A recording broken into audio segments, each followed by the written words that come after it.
Bueno, pues esa es una información muy importante. Quedamos 2 mujeres, ustedes 2, vamos 4. Sí, ustedes 2 pueden ser, 2 más, 2 mujeres 6. Y atrás ustedes 2, sí alcanzan, pero ya se dieron cuenta, ¿no? Buenos días, señor presidente, buenos días a todas y a todos. Diego Elías Cedillo de Tabasco Hoy, Campeche Hoy, Quintana Roo y Diario Basta de Grupo Cantón. Señor presidente, hace un año, el 1 de diciembre, aquí el doctor Jorge Alcocer no me dejará mentir, la pandemia tenía una tendencia decreciente. Ya había acabado este contagio masivo que se dio previo a la vacunación. En ese entonces, presidente, y en ese tenor, diversos diarios, incluido Diario Basta, publicó que usted reunió 250,000 personas en el Zócalo capitalino. Presidente, preguntarle si este 1 de diciembre ya con más bien dicho con la eliminación, se podría decir, con una tendencia muy a la baja de la pandemia de COVID-19, ¿consideraría usted que se reunirían más mexicanos y mexicanas en la Plaza de la Constitución?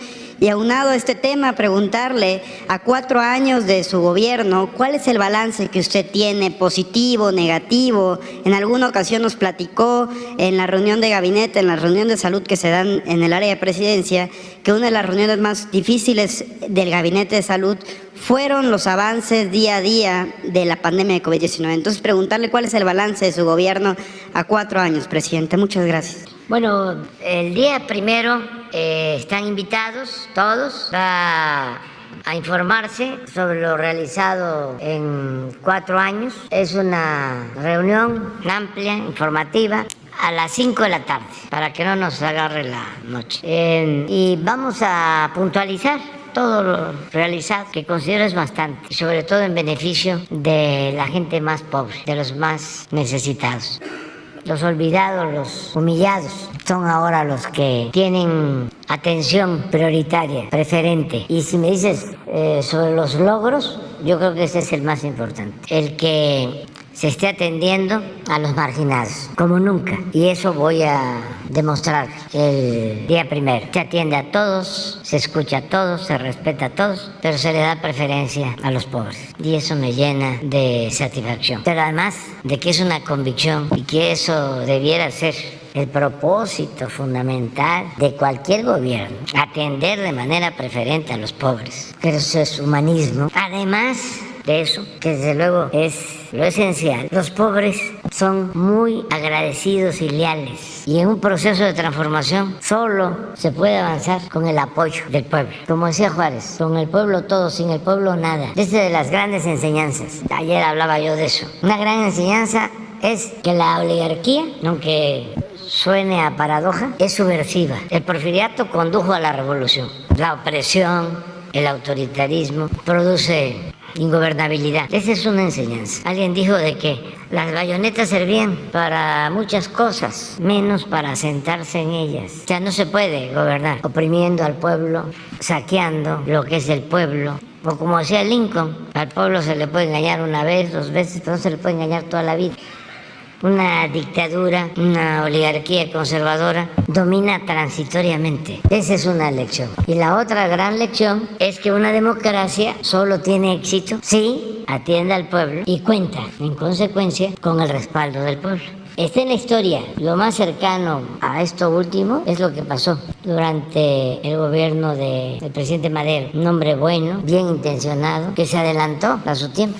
Quería la democracia para México después de 34 años de dictadura porfirista, pero además con esclavitud, sin politización suficiente en el pueblo. Y pensó que con garantizar las libertades, solo con eso, sin la justicia, podía llevar a cabo su ideal democrático. Y sí, hubo libertades amplias, pero faltó la justicia social. Y esas libertades las utilizaron sus adversarios, los antiguos porfiristas, los del antiguo régimen, para organizar toda la conspiración en su contra. Por eso fue famosa la frase que le dedicó Gustavo Madero a los periodistas de ese entonces. Les dijo, le muerden la mano al que les quitó el bozal. Eso nunca se lo perdonaron. Por eso es uno de los asesinatos más crueles, el de Gustavo Madero. Pero el presidente Francisco Madero era un hombre bueno, bien intencionado, incapaz de reprimir a nadie y habían libertades como nunca, al grado de que le dio toda la confianza a Huerta. Mandó a Huerta a enfrentar a Orozco. Tenía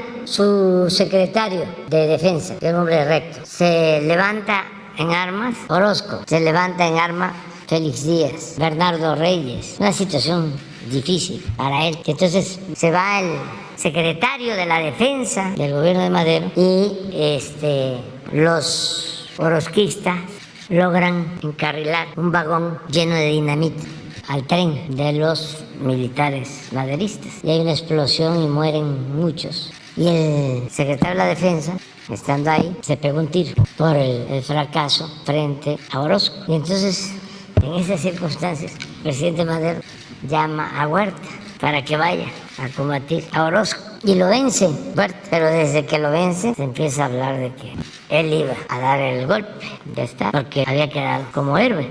Todo esto aprovechado también por el embajador de Estados Unidos en México, Wilson, el peor embajador que ha habido en toda la historia. Entonces fueron armando la oposición en contra del presidente legal, legítimamente constituido, y así lo asesinan. Pero cuando lo detienen aquí en Palacio y sale al balcón a decir, me han traicionado, la gente no responde, ya estaba solo. Y sus más cercanos colaboradores pedían que el pueblo saliera a defender al presidente, que estaba aquí preso en la intendencia. Y era como predicar en el desierto, porque se había quedado sin la base social. Si se hubiese logrado, que no era fácil, pero era la única posibilidad de salir adelante con la transformación democrática, era la alianza con Zapata, con los campesinos, con la fuerza social más importante en ese entonces, para respaldar al régimen y enfrentar a la reacción conservadora, con sus intelectuales orgánicos, con su prensa vendida, alquilada. Pero como no se atrevió a hacerlo o no pudo hacerlo, se quedó en el aire. Entonces la lección es que sí, se va a buscar una transformación que es profunda, porque es arrancar, en nuestro caso, de raíz un régimen corrupto.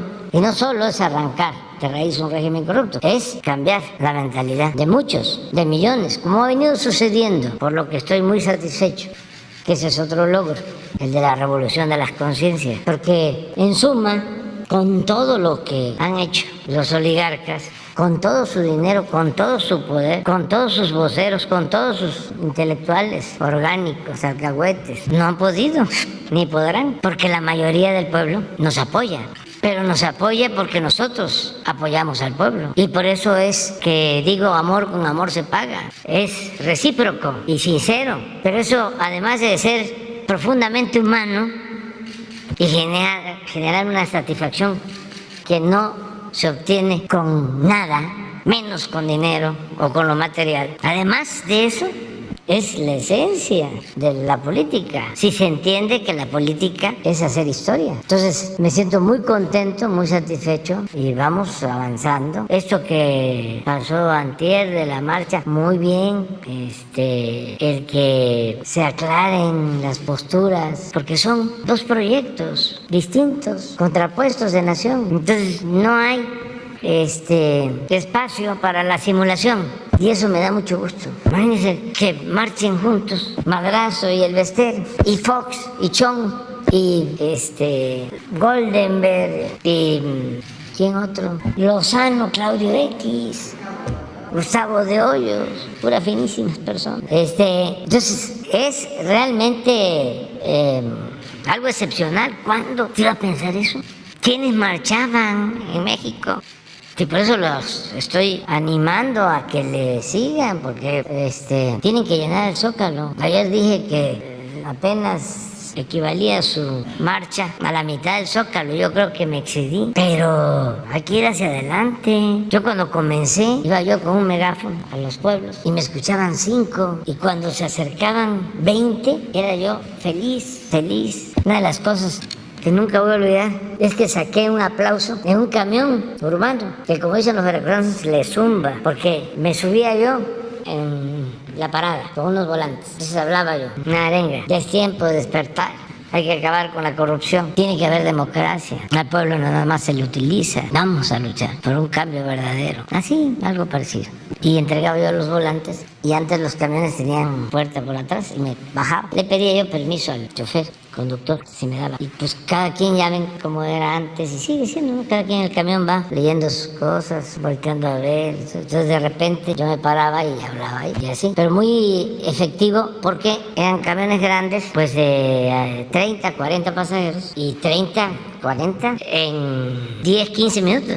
Ahí de una comunidad lejos, también por 30, y así lo hacía, pues. A veces iba yo a comunidades lejísimas y uno, porque había miedo. Además, no había tradición democrática, no había cultura democrática. Se pensaba incluso que era ilegal ser opositor. No se movía ni una hoja del árbol de la política. Se corría el riesgo de que fuese uno linchado. A veces le pedía yo a un señor que ya falleció, Jesús Sevilla Zurita, en un programa de radio. Y lo único que le pedía, porque era periodista, pero un hombre de bien, y lo único que quiero es que dé a conocer en la radio, que era la radio que más se escuchaba en Tabasco, al grado que iba uno por la banqueta, iba uno escuchando por ahí. Cuando la radio jugaba un papel importante de que se anunciaba o se avisaba de un enfermo, toda esa labor social de la radio, verdadera comunicación. Entonces le decía yo, mire, nada más diga que va a estar el candidato del Frente Democrático Nacional en tal lugar. Ya,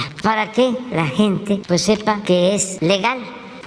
Así a esos extremos. Bueno, pero luego lo de los camiones estaba mejor porque en 3 horas, 4 horas, 400, 500 personas. Y solo era nada más subirse, hablar, repartir el volante y bajar. Y un día, una sola vez, no que crean, terminé de hablar y un aplauso de todos los que iban en el... Eso le sumo, porque para lograr que gente que piensa distinto me reconociera el trabajo, la labor, que seguramente ni votaron por mí, ni iban a votar por mí, ni simpatizaban, pero por solidaridad, como es nuestro pueblo, muy solidario, muy fraterno. Ya después sí, otros aplausos y muchos insultos.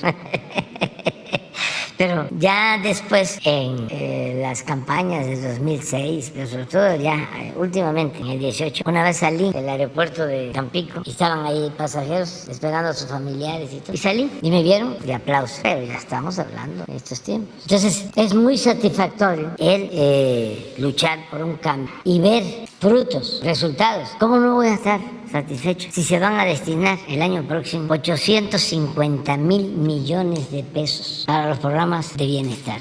¿Cómo no voy a estar satisfecho? Sí, la inversión pública en los 4 años, la inversión pública ha crecido más del 50%. Pero no solo es que la inversión pública haya crecido el 50%, es que creció el 50% en términos cuantitativos. Pero imagínense cuánto ha rendido, porque no hay la corrupción que había antes. ¿Cuánto rinde ese incremento? Se hacen 2, 3 veces más. O sea, no solo es que hay un incremento del 50%, sino que como ya no se roban el dinero o no cobran una obra que vale 100 millones en 300, por eso dicen de dónde sale tanto dinero. Y la verdad, estamos terminando el año y debemos de tener en caja pues como 1 billón. Claro, vienen los pagos de aguinaldo y de sueldos y todo, pero no hemos dejado de entregar, por ejemplo, las participaciones federales a estados y a municipios. ¿Y cuánto han incrementado las participaciones federales a estados y municipios? Pues también como el 40, 50%. Y puntual se les ha entregado el dinero a todos los gobiernos estatales y municipales, y con incrementos. Claro, si les muestro, a ver, la recaudación de ayer, o cómo andamos hasta ayer en recaudación, y no hemos aumentado impuestos, y no aumenta la gasolina, y tenemos recaudación, porque la verdad, y por eso entiendo el enojo que tienen, no pagaban impuestos los machuchones, los chipocludos, entonces están molestos por solo hablar de este asunto, ¿no? Y en general lo que hemos ahorrado, a ver si lo tienes.